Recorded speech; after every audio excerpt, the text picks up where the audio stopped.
নমস্কার, সমস্ত শ্রোতা বন্ধুকে আমার প্রচেষ্টায় স্বাগত। আজ নিয়ে এসেছি সুবোধ ঘোষের লেখা গল্প যৌতুকগৃহ। গল্পটি ভালো লাগলে একটি লাইক করে দেবেন আর চ্যানেলটিকে সাবস্ক্রাইব করে পাশে থাকার অনুরোধ রইল। শুরু করছি যৌতুকগৃহ। এত রাতে এটা কোন ট্রেন? এই শীতার্ত বাতাস, অন্ধকার আর ধোয়া ধোয়া বৃষ্টির মধ্যে ট্রেনটা যেন হাঁপিয়ে হাঁপিয়ে ছুটে এসে রাজপুত জংশনের প্ল্যাটফর্মের গায়ে দাঁড়ালো। খুব সম্ভব গঙ্গার ঘাটের দিক থেকে ট্রেনটা এসেছে। এখনও অদূর গঙ্গার বুকের সেই স্টিমার চিমনিবাসির শব্দ শোনা যায়, যে স্টিমারটা একদল যাত্রীকে ঘাটে নামিয়ে দিয়ে একটু হালকা হয়ে আর হাঁপ ছেড়ে আবার ওপারে চলে যাচ্ছে। প্ল্যাটফর্মের গা ঘেঁষে দাঁড়িয়ে ট্রেনের ইঞ্জিন আস্তে আস্তে হাঁপাতে থাকে। ফার্স্ট ক্লাস ওয়েটিং রুমের বয়টা একটু ব্যস্ত হয়ে ওঠে। টেবিল, চেয়ার, বেঞ্চ আর আয়নাটার ওপর ঝটপট তোয়ালে চালিয়ে একটু পরিষ্কার করে নেয়। জমাদার এসে রুমের টুকিটাকি আবর্জনা বড় বড় ঝাড়ুর টান দিয়ে সরিয়ে নিয়ে যায়। ঘাটের ট্রেনটা ছোট হলেও এবং যাত্রীর সংখ্যা কম হলেও ফার্স্ট ক্লাসের যাত্রী দু একজন এর মধ্যে পাওয়াই যায়। হয়তো কাটিহারির কোনো চিনি কলের মহাজন, অথবা দার্জিলিং ফেরত কোনো চা বাগানের সাহেব। এই ধরনের কুলীন শ্রেণীর যাত্রীও থাকেন, শুধু সাঁওতাল কুলির দলই নয়। কিন্তু আজ এখন যারা এই ক্লান্ত ট্রেন থেকে নেমে ব্যস্তভাবে এসে ফার্স্ট ক্লাস ওয়েটিং রুমে আশ্রয় নিলেন, তাদের সঙ্গে চিনিকল অথবা চা বাগানের কোনো সম্পর্ক নেই। কুলির মাথায় বাক্স বেডিং চাপিয়ে প্ল্যাটফর্মের ওপর দিয়ে গুঁড়ো গুঁড়ো বৃষ্টির মধ্যে তত্তর করে হেঁটে ওয়েটিং রুমে প্রথম এসে ঢুকলেন এক বাঙালি মহিলা। গায়ে কাশ্মীরি পশমের তৈরি একটা মেয়েলি অলস্টার, কানে ইহুদি প্যাটার্নের ছোট ফিরোজার দুল, খোপা বিলিতি ধাঁচে ফাঁপানো। তারপরেই যিনি এসে ঢুকলেন তারও সঙ্গে কুলি, আর তেমনি বাক্স বেডিংয়ের বহর। চোখে চশমা, গায়ে শাল, দেশি পরিচ্ছদে ভূষিত এক বাঙালি ভদ্রলোক। এক ভদ্রলোক আর এক ভদ্র মহিলা একই ট্রেনের যাত্রী হয়ে এক ওয়েটিং রুমে এসে আশ্রয় নিয়েছেন। এইমাত্র সম্পর্ক, যদি নেহাতি একে সম্পর্ক বলা যায়। ইনি হয়তো ঘন্টা দুয়েক আর উনি ঘন্টা তিনেক পথপ্রান্তের এই শিবিরে ট্রেনের প্রতীক্ষায় থাকবেন, তারপর চলে যাবেন যার যার পথে। কিন্তু আশ্চর্য, ঘরে ঢোকা মাত্র দুজন দুজনের মুখের দিকে তাকিয়ে প্রথমে চমকে ওঠেন, তারপরেই চিত্রবৎ স্তব্ধ হয়ে থাকেন। দুজনেই যেন অপ্রস্তুত ও লজ্জিত, বিরক্ত ও বিড়ম্বিত এবং একটু ভীতও হয়েছেন, যেন কাঠগড়া থেকে পলাতক ফেরারি আসামির মতো বহুদিন পরে এবং নতুন করে এক আদালত ঘরের মধ্যে দুজনে এসে পড়েছেন। মাধুরী রায়ের অলস্টারে কুচি কুচি জলের ফোঁটা নিঃশব্দে চিকচিক করে। শতদল দত্তও জলে ভেজা চশমার কাচ মুছে নিতে ভুলে যায়। এটা রাজপুত জংশনের ওয়েটিং রুম, আদালত নয়। জজ নেই, উকিল নেই, সাক্ষী নেই, সারি সারি সাজানো কতগুলো নিষ্পলক লোকচক্ষুও নেই। প্রশ্ন করে লজ্জা দিতে, স্বীকৃতি বা স্বাক্ষর আদায় করতে তৃতীয় কোনো ব্যক্তি নেই। তবু এই নিভৃত সান্নিধ্যই দুজনের কাছে বড় বেশি দুঃসহ বলে মনে হয়। সরে পড়তে পারলে ভালো, সরে যাওয়াই উচিত। শতদল দরজার কাছে এগিয়ে এসে ডাক দেয়, কুলি। মাধুরীর জিনিসপত্র ছড়িয়ে পড়ে আছে ওই বেঞ্চের ওপর। শতদলের জিনিসপত্র স্তূপীকৃত হয়ে রয়েছে ওই টেবিলের ওপর। এখনই জিনিসপত্র আবার কুলির মাথায় চাপিয়ে শতদল দত্তকে চলে যেতে হবে, কিন্তু কোথায় তা সে জানে না। শুধু অদৃশ্য লজ্জায় অভিভূত এই ওয়েটিং রুম ছেড়ে অন্য কোনোখানে, হয়তো ওই মুসাফিরখানায়, যেখানে এরকম আলো নেই, আসবাব নেই, কিন্তু অতীতের এক অস্পষ্ট ছায়াকে এত জীবন্ত মূর্তিতে মুখোমুখি দেখে বিব্রত হওয়ার শঙ্কাও সেখানে নেই। শতদলের ডাকে সাড়া দিয়ে কিন্তু কুলিদের কেউ এলো না। এলো ওয়েটিং রুমের বয়। হুজুর, বয়কে উত্তর দিতে হবে। শতদল দত্ত আর একবার দরজা পর্যন্ত পায়চারি করে এগিয়ে যায়, বাইরে উকি দিয়ে তাকায়। গুঁড়ো বৃষ্টির একটা ঝাপটা মুখে এসে লাগে, ফিরে এসে আবার টেবিলের পাশে দাঁড়ায়। যেন নিজেরই চিন্তার ভেতর পায়চারি করে উত্তর সন্ধান করছে শতদল। চুপ করে দাঁড়িয়ে কি ভাবতে থাকে শতদল। বোধহয় ততক্ষণে নিজের মনের অবস্থাটার উপর রাগ করে একটু শক্ত হয়ে উঠেছে। এভাবে বিচলিত হওয়ার কোনো অর্থ নেই। ওয়েটিং রুমের মধ্যে মাত্র একজন যাত্রীকে দেখে এভাবে পালিয়ে যাওয়ার অর্থ একটা অর্থহীন দুর্বলতার কাছে হার মেনে যাওয়া। বয় বলে, ফরমাস করুন হুজুর। বেশ স্বচ্ছন্দভাবে শতদল দত্ত টেবিলের কাছে একটা চেয়ার টেনে নিয়ে বসে। স্বচ্ছন্দ স্বরে বয়কে নির্দেশ দেয়, চা নিয়ে এসো। আর ওদিকে কাশ্মীরি পশমের অলস্টার গা থেকে নামিয়ে মাধুরী রায় বেঞ্চের ওপর রাখে। জিনিসপত্রগুলি সরিয়ে একটু জায়গা করে নিয়ে বেঞ্চের ওপরই চুপ করে বসে থাকে। শতদল দত্ত আর মাধুরী রায় দুজন ট্রেন যাত্রী মাত্র। রাজপুর জংশনে ওয়েটিং রুমে বসে থাকে ট্রেনের প্রতীক্ষায়। এছাড়া দুজনের মধ্যে আজ আর কোনো সম্পর্ক নেই।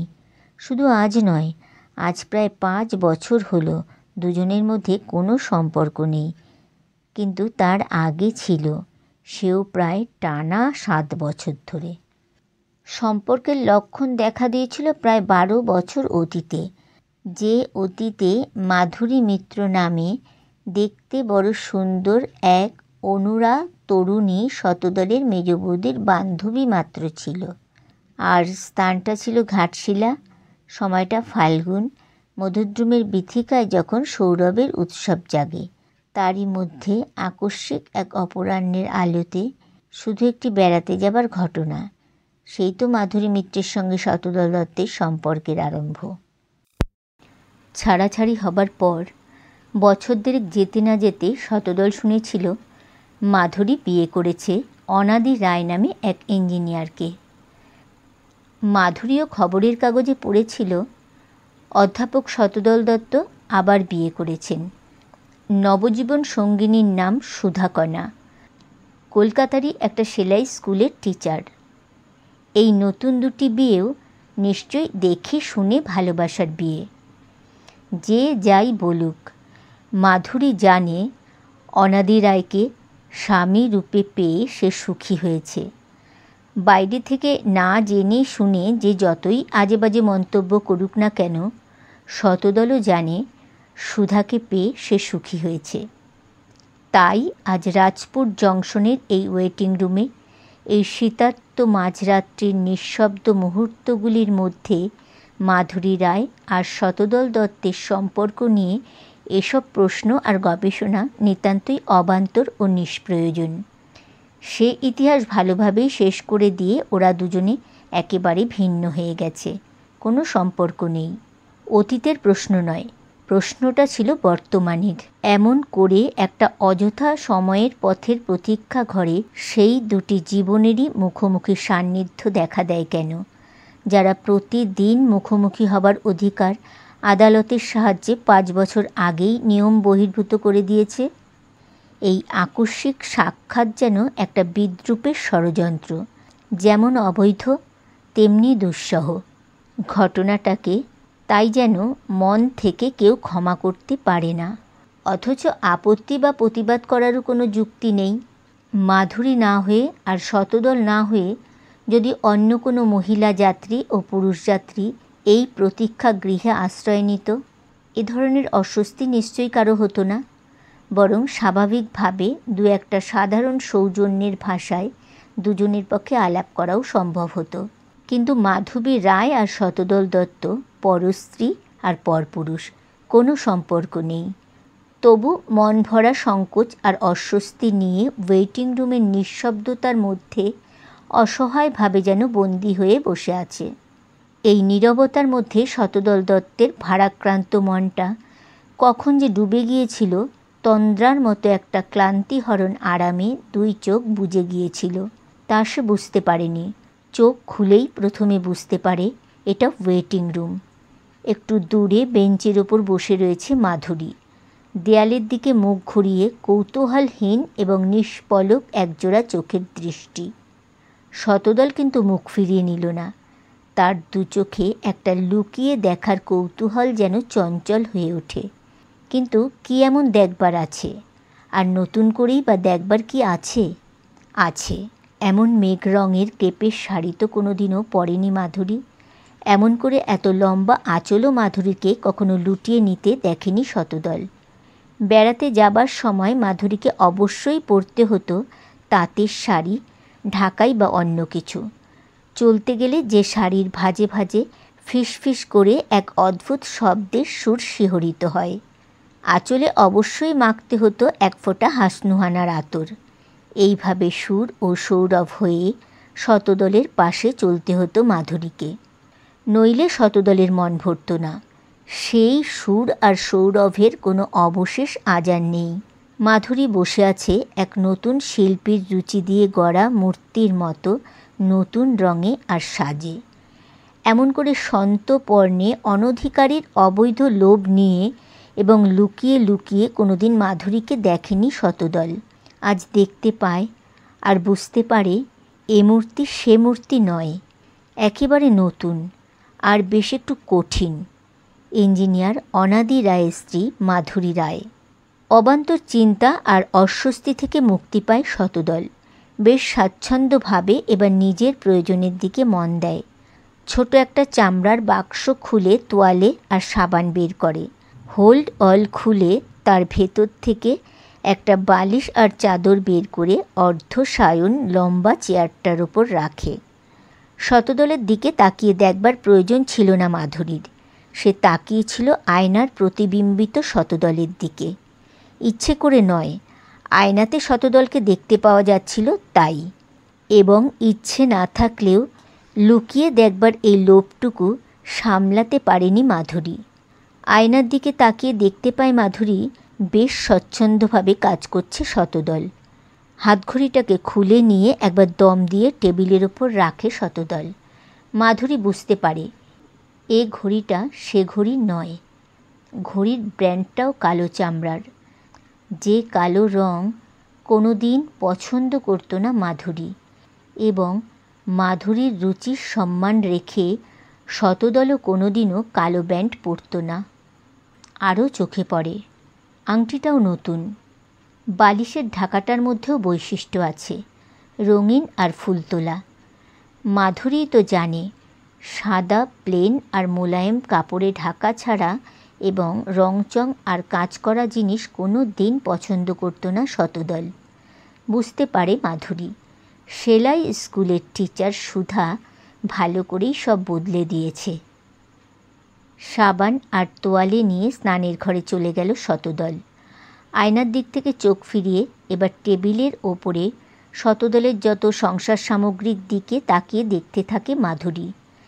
এতক্ষণে যেন প্রত্যক্ষভাবে তদন্ত করবার একটা সুযোগ পাওয়া গেছে। কিন্তু কী এমন বহুমূল্য নিদর্শন দেখবার জন্য মাধুরীর দৃষ্টি টেবিলের ওপর স্তূপীকৃত জিনিসপত্রের মধ্যে তল্লাশি করে ফিরছে তা বোধহয় নিজেই জানে না। অনেকক্ষণ ধরে দৃষ্টি ঘুরিয়ে ফিরিয়ে সব কিছুই দেখল মাধুরী।